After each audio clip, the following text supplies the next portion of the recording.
Hi நண்பர்களே, அனைவருக்கும் இனிய உழைப்பாளர் தின நல்வாழ்த்துக்கள். சரியா? இன்னைக்கு நாம அதிகமா விஷ் பண்ண வேண்டியது யாரு அப்படின்னா ஹோம் மேக்கர், ஹவுஸ் ஒய்ஃப். சரியா? சோ எல்லா வேலையில உள்ளவங்களுக்கும், பிரைவேட் வேலையில உள்ளவங்களுக்கும் சரி, கவர்மெண்ட் வேலை பார்க்கறவங்களுக்கும் சரி, என்னைக்காவது ஒரு நாள் லீவு அப்படின்னு சொல்லிட்டு இருக்கும்.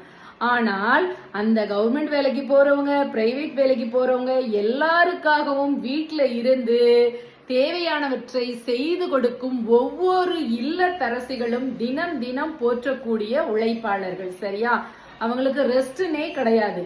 சரி, இப்போ ஹவுஸ் ஒய்ஃப் வேலையையும் பார்த்துக்கிட்டு அதுக்கப்புறமும் வெளியேயும் போய் வேலை பார்க்கிற பெண்மணிகளும் சரி, ஆண்களும் சரி, நிறைய பேர் இருப்பாங்க. அதுல பெண்மணிகள் அதிக அளவு இருப்பாங்க.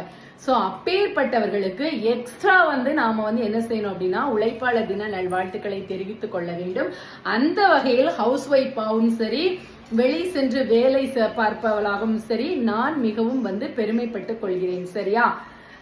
என்னை போன்றவர்களுக்கும் மற்ற அனைத்து இல்லத்தரசிகளுக்கும் குடும்பத்திற்காக பாடுபட்டு கஷ்டப்பட்டு கடினப்பட்டு உழைக்கும் அனைத்து உழைப்பாளர்களுக்கும் தனது ஒவ்வொரு வியர்வை துளிகளையும் இதாக மாற்றும் அனைவருக்கும் எல்லா வேலையுமே, சரியா, நம்ம அசால்ட்டா சொல்லிடுவோம் இது வேலையா அது வேலையா அப்படின்னு சொல்லிட்டு எதுனாலும் சும்மா இருக்காம அவங்களுடைய hard work or smart work என்ன வேலைனாலும் பார்த்து சம்பாதிக்கின்ற அனைவருமே உழைப்பாளர்கள் தான். சோ மீண்டும் ஒரு முறை மகிழ்ச்சியுடன் உழைப்பாளர் தின வாழ்த்துக்களை தெரிவித்துக் கொள்கின்றேன். நன்றி, வணக்கம்.